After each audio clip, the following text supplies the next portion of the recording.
Okay, for the big finale, I'd like to introduce my big pal, Flim, Jannery!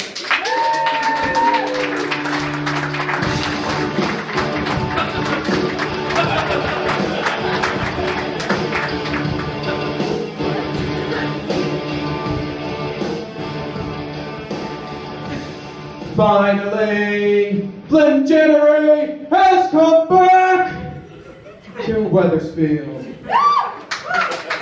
Cool. So, we'll do a few thank yous.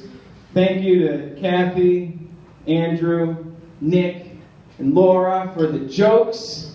Thanks to Max Bebos for hosting this. Thanks to Farley Sullivan Funeral Home for the chairs.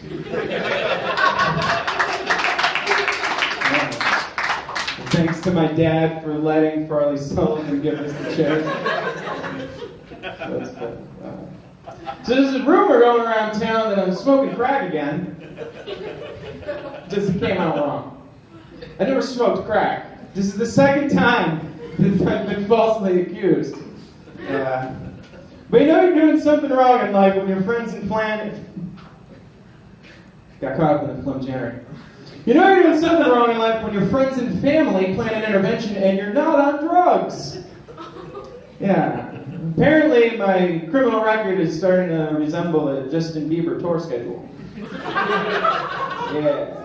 And it all began in this beautiful town of Wethersfield, Connecticut. Just kidding. I ain't got arrested in Wethersfield. White people don't go to jail here.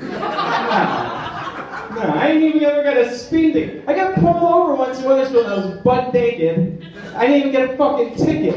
I got pulled over, guy comes up to the window, he's like, Jesus, will you put on your seatbelt? No, I never got arrested in Wethersfield. My parents wouldn't let me. And, they didn't want the name showing up in the Post. Now, our nationwide tour begins in Boston, Massachusetts. I got taken to jail after I convinced my two roommates to chokeslam me for the dinner table. Charged with wrong time. Got charged with keeping a disorderly house. It's bullshit because it's our house and our dinner table. You'd think getting arrested for something so fucking stupid would have taught me to learn my lesson. Instead, it just inspired me. Because when you get dragged out of a house in handcuffs and there's sirens and lights and a crowd of people trying to see who you are and what you did, and you're dressed in SpongeBob SquarePants pajama bottoms and covered head to toe in flour, you feel like a fucking rock star. Yeah, but it ain't all fun and games. There are downsides to jail. Let me warn you, it is fucking cold. Jail is the only place that I jerked off just to keep warm. Yeah, it's going to be that kind of show. Now, if you're shy, you don't have to do it in front of the camera. But if you do it in front of the camera, they do have to watch. That is probably the most... It's very difficult to get an erection under that kind of pressure. Like a Boy Scout trying to start a fire with 2 wet noodles. Looking to earn your anti-authority merit badge. So anyways, they dropped the charges, of course. But the university I went to gave me a fine of $100 or 10,000 pennies. Joe, 10,000 pennies, weighs 57 pounds. Boston, moving on our tour down to Atlantic City. Got picked up by the Animal Patrol. Which is just a misunderstanding. I was pretending to be a tiger. A naked tiger on the beach eating starbursts off the ground. It's fucked up. Yeah. But plus, Atlantic City's pretty dope. They comped me a free room and gave me $300 in free slot play. Not a bad deal. So I doubled down in Atlantic City and went to Las Vegas. Oh yeah. So here's the thing about Las Vegas. I have a lot of trouble in Las Vegas. And I'll drink and I'll gamble and I think strip clubs are degrading to men. And any man who's laughing a lot is laughing because they spend a lot of time in the strip club. Yeah, so I have a lot of shows, and shows are expensive. Fucking shows are way more than this. So I decided to put on my own show. They're looking at the guy that hosted the first ever drum karaoke comedy magic and drag show. I say hosted because that gives the impression I wasn't the only guy participating. Yeah. So what did we do? We did Boston, Atlantic City, Vegas, San Diego, California. Oh, San Diego's a beautiful place. I got arrested there for stealing a pair of wire cutters from my roommate. Yeah. Like, granted, I borrowed them without asking, right? But all I used them for was to snip the plug off my laptop cable. And he didn't want them back. Like, so, all right. So, this sounds like an unusual predicament. Like, why? So, if you're going to use your laptop and you want to power it with if you want to power your laptop with electric current that flows through your spinal cord, you got to plug it up your ass, and it hurts if you don't chop the end off the cable. So yeah, that's good.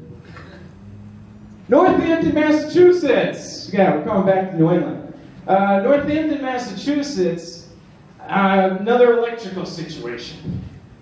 Police showed up because I was using too much electricity to power the time machine I built in my bathtub. And I didn't go to jail. My sister showed up and fucked everything up. Sister showed up and unplugged the machine. I was like, damn it, Carrie, is this because of that time I kind of made you drink my blood? That one makes me sound bad. All right. So let's say you got blood in your fridge, because that's how you keep it cold. And responsibly, you label it not food. Your sister thinks it's salad dressing. Yeah, you got two options. Option one is tell her it's blood. But that leads to questions you're not prepared to answer. Yeah. Option two is you just tell her it's an all-natural, organic, iron-fortified dressing you got at the farmer's market. So that, I guess. Let's see, we did Northampton. Oh, our beautiful tour ends in Westerly, Massachusetts. Oh, God. Westerly, Massachusetts. I was minding my own business. Not really. I was sitting on the ground, sending a text message to a friend about outside of this bar, and I said, wow, the owners of Patty's Pub must feel like plantation owners at a farm that only grows white trash. But I was using the speech-to-text function. Yeah. So I had been arrested for disorderly conduct and resisting arrest. I think I'm the only person arrested for resisting arrest that was on the ground when they showed up. And I learned something new. In Westerly, white cops beat the shit out of white people. Nobody told me. Jesus. Grew up in Weathersfield, that wasn't in my social studies book. Yeah. So, now normally, I give this advice to people. If you're gonna get arrested, act like a fucking lunatic, because medical records are way better than criminal records.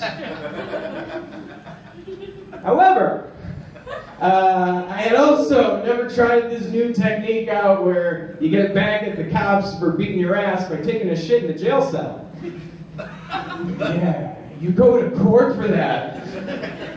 Yes, and you can't just hire any old lawyer going to court for shitting on the floor of the jail cell.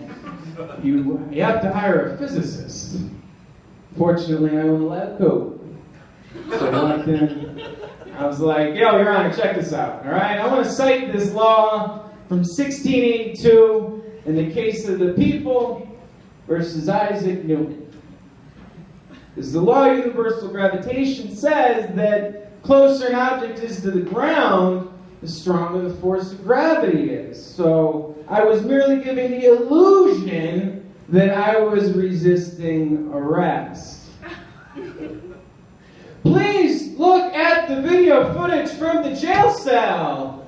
As I squatted down, the force of gravity became so strong that it pulled the shit right out of my ass. If it pulls out your shit, you must have quit.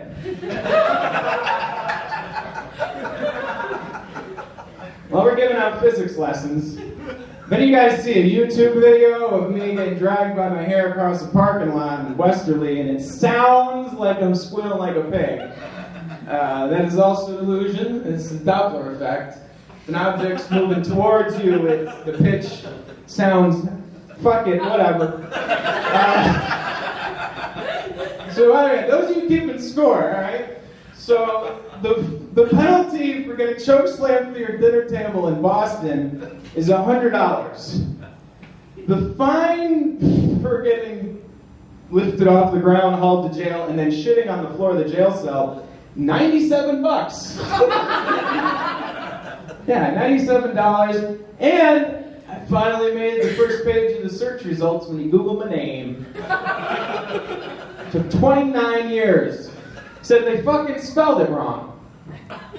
See, Google is like my sister, all right? She wants you to think that she knows everything about everyone, but really all she's doing is connecting you to other people's unverified stories. Whereas like my mom is more like the NSA, right? She wants to know everything about everybody, but she doesn't want anyone to know. So the moral of the story is, don't teach mom how to use Google. While we're talking about the NSA, good segue, I was running away from these cocksuckers for 3 years. Turned out they weren't chasing me.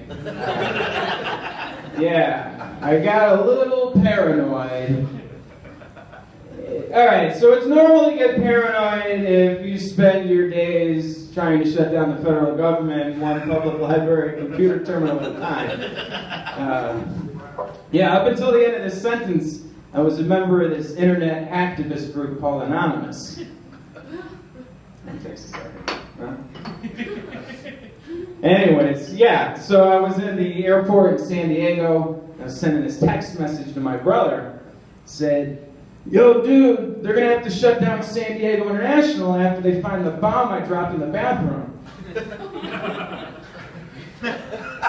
Yeah. And then it said, message not sent. I said, fuck, NSA. So I did what probably any of you guys would have done in the same situation. I got the fuck out of the airport. Took a picture of my dick, uploaded it to a senator's Instagram account, shut down the government for 2 weeks so I could sneak across the country, changed my name, and lived in a dead man's basement for a year while I taught high school physics. Just me. Yeah. So when I shut down the government for a couple of weeks, all these federal government employees had to keep doing their jobs, but they weren't getting paid to do it. Which creates some interesting scenarios. Like, when I used to work in the lab, and I got paid to cut the eyeballs off of animals and cut their heads off, and I was called a scientist. And if you work for the military and you go to brown countries and you get paid to shoot people, you're called a soldier. Here's a riddle for you. What do you call us when we keep killing shit but we don't get paid to do it? Hobbyists. It makes us hobbyists. That's not to be offensive. If you, I have the utmost respect for people that choose to make the world a better place despite financial incentives. I call them comics. Yeah. Where were we? So I moved back to New England. Oh, yeah, my family's from Connecticut.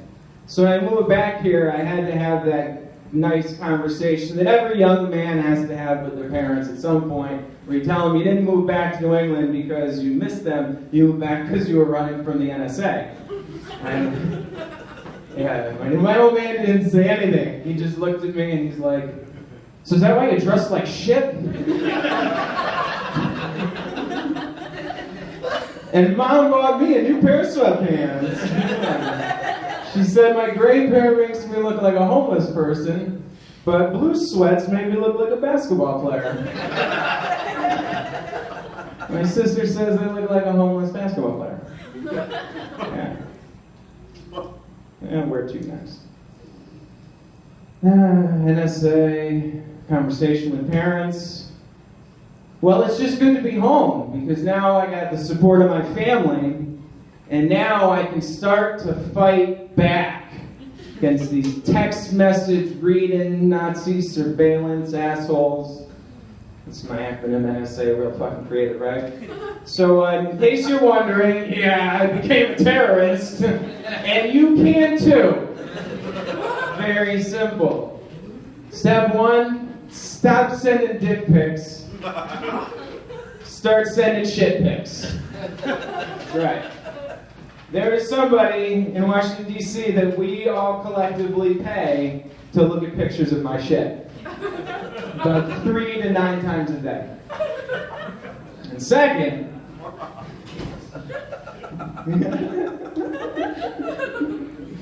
you may, if you're not that comfortable, you can buy a pay-as-you-go phone, and then it's a little more passive-aggressive, especially if you're going to do this one. All right, so now I send text messages giving false hints as to where the next attack might happen. Like, send a message that's like, so they're never going to find all the uranium we filled out in those hollowed-out dildos at very intimate pleasures. And then you sit back and watch the show. Now, if your imagination is hung up on how big the dildos are, that means you're normal.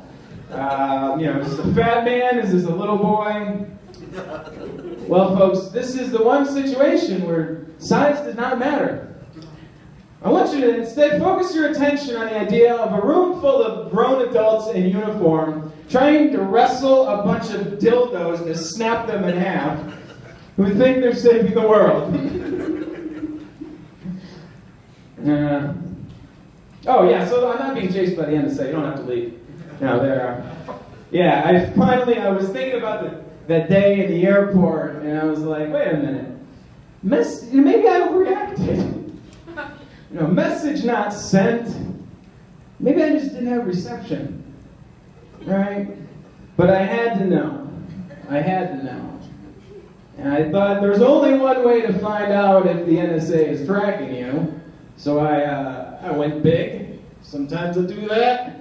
And I went to a comedy open mic, and I announced on stage that I was going to assassinate the president. Just to see what had happened. Nothing. Fucking nothing. Do you have any idea how insignificant you feel when you're announced that you're going to kill the president and nothing happens? That's a lonely day. Got a little weird here. A little bit. We're going to, all right, in summary, fuck the Westerly police, fuck the NSA, and while we're at it, hey, fuck your significant others, because it feels good and it's free. I like you guys like that. The last line doesn't make any sense. I think it's funny. I wrote it when I was high.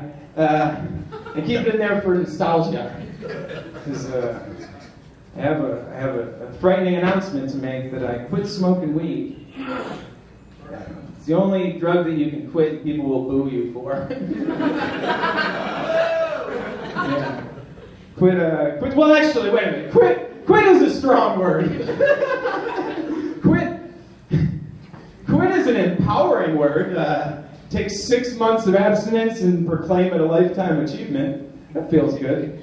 But quitting smoking it's kind of like quitting going to jail or quitting murdering people. If you've done it more than twice and you're not doing it right now, yeah, fuck it, I quit. Sure.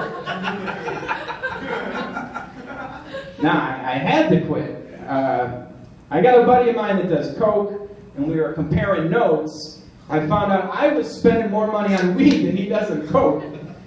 And you're probably thinking, hey, you live in Massachusetts, why don't you grow your own? That's shitty advice. Because you don't say that to the guy that spends all his money on coke. And I'm a scientist, obviously I was already growing my own. But there's a problem when I grow weed. I start experimenting. You know what that means. You heard about the electrical cables in California. So I got this strain of weed, my favorite strain, this real heavy sativa called Green Crack. Now I think I know where these rumors came from. But anyways, I take this green crack and I cross it with a tobacco plant and I insert a protein from a jellyfish that makes it glow in the dark, and then I add in some DRD4 gene promote, whatever. All right, now you know where the blood in my fridge came from. It makes it a little cool. All right. And the other issue with weed is getting access to drugs. Because I never really was a risk when I was on drugs, but man, I found myself in a dangerous situation trying to get them. Like, I still have active driver's license in 5 states just for medical marijuana cards. You know? Yeah. Well, I announced that I announced once, hypothetically, I was going to kill a president, so I suppose anyone who cares, I could vote 5 times. That's fucked up that I am allowed to vote 5 times. Anyways, there's a lot of risks involved when you go to buy weed. Like this one time I was at the Meadows Music Theater and I decided to walk home. Some of you have been to the Meadows. Yeah, that was far. I ended up in North End of Hartford at 2 o'clock in the morning buying weed.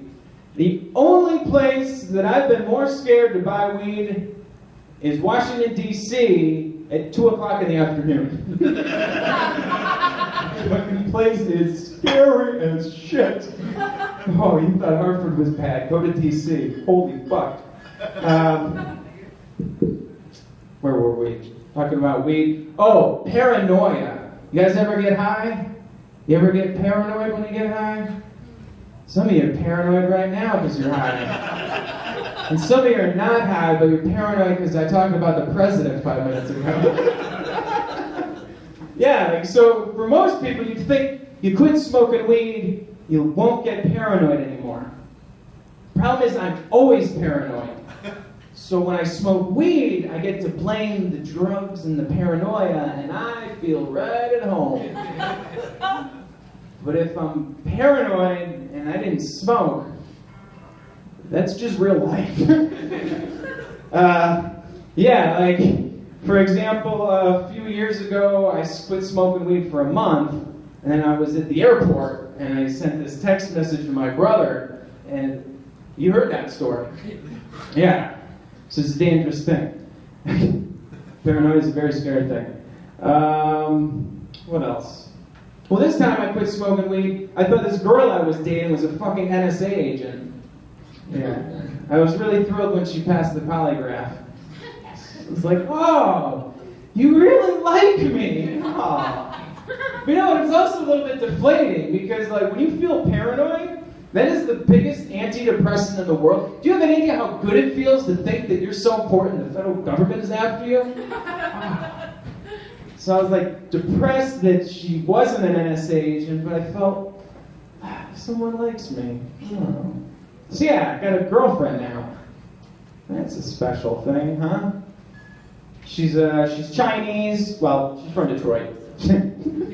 Sort of Chinese. And I'm excited I'm going to meet her parents this summer, so I've been brushing up on my Chinese and learned 2 things. One is ni hao, which is hello. It's not that funny. That's not the punch. Is it just funny that I learned how to say something in another language, that alone? The second thing I learned is Uyongqi, which means I'm sorry.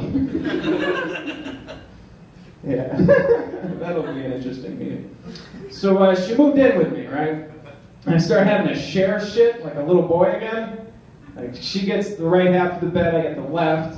She gets the hot water, I get the cold. I started wiping my ass with her maxi pads just to balance things out. And she moved in with me, half my shit became hers. That's what's supposed to happen when you get divorced. What the fuck? a horrible situation for me. But you're probably wondering, a guy like me, what happens when you get a girlfriend? You know, this guy's plugging electrical cords up his ass and going to jail. What happens if he... Well, I gotta tell you guys, I'm a better man. I got a big announcement to make. As of 3 months ago... Yeah. This is hard. I mean, I say a lot of personal things up here, but this is... As of 3 months ago, I officially started washing my hands after I shit.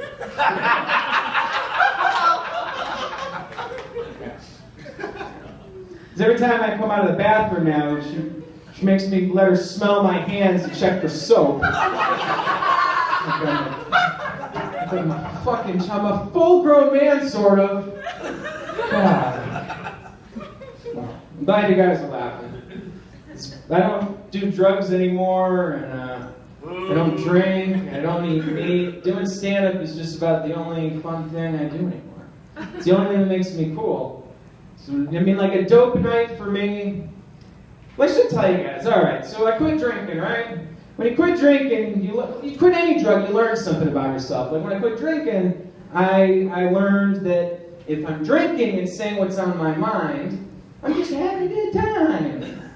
If I'm not drinking and I say the same shit, I'm an asshole. Yeah, that's fucking, yeah. How does that work? And like when I quit smoking weed, I learned I am really fucking weird. If you're not high, there's really no reason to spend a week locked inside your apartment trying to figure out how you can walk through walls without coming out naked on the other side. But without important research like that, I never would have discovered that if you take a small pair of earphones wrapped in aluminum foil and put them on, and you take a large pair of headphones and wrap them in duct tape and put them on, and then you plug the big pair in your asshole and the small pair in your dick hole, you can hear the voice of God. And if you reverse them, you can talk back. Yeah. Now, a good night for me nowadays is sitting down with a bag of gummy bears, a bowl of cereal, and a bottle of sparkling cider, and try to still figure out how the fuck to walk through walls without coming out naked every time. And I teach high school kids. You know, for a long time I hadn't made jokes about stand-up, but we're at Max Beebo's tonight, partying it up. So let's talk about school. As you may have noticed, I've spent a lot of time in high schools, a lot of time in jails, and a lot of time in mental hospitals. What? Where you been the last 30 minutes? They have the only guy whose health insurance card gets him freaking flyer miles. You get those Hilton Rewards health insurance. Mental hospitals, jails, and schools. These places shouldn't be so similar. Same paint on the walls, same shitty lighting, same cameras, same locked doors. They'll take attendance. Yeah. Though on the plus side, school is the only one where you start out locked up, and if you fuck up, you get to leave. And actually, I figured out the best way to tell them apart is to take a shit on the floor and figure out the punishment. So, if you're in a mental hospital and you take a shit on the floor, you get a free night stay. Good deal. Hilton Rewards. If you're in jail and you take a shit on the floor, it's a $97 fine. If you're in a high school and you take a shit on the floor, I don't know what happens. They don't have cameras in the principal's office. Yeah. And the fucking thing, school is the most dangerous of these three places. Like, school is the only... Why do we lock our children up in the only place where children are getting shot? Like, I don't know if you check the records, but 100% of school shootings happen in schools. Like, I was teaching, and I'm in class, and all of a sudden, the alarm goes off. Code gray, code gray. What the fuck is a code gray? This kid raises his hand. Dude, there's a code gray going on. You don't need to raise your hand. It's quite all right now. What the fuck is a code gray?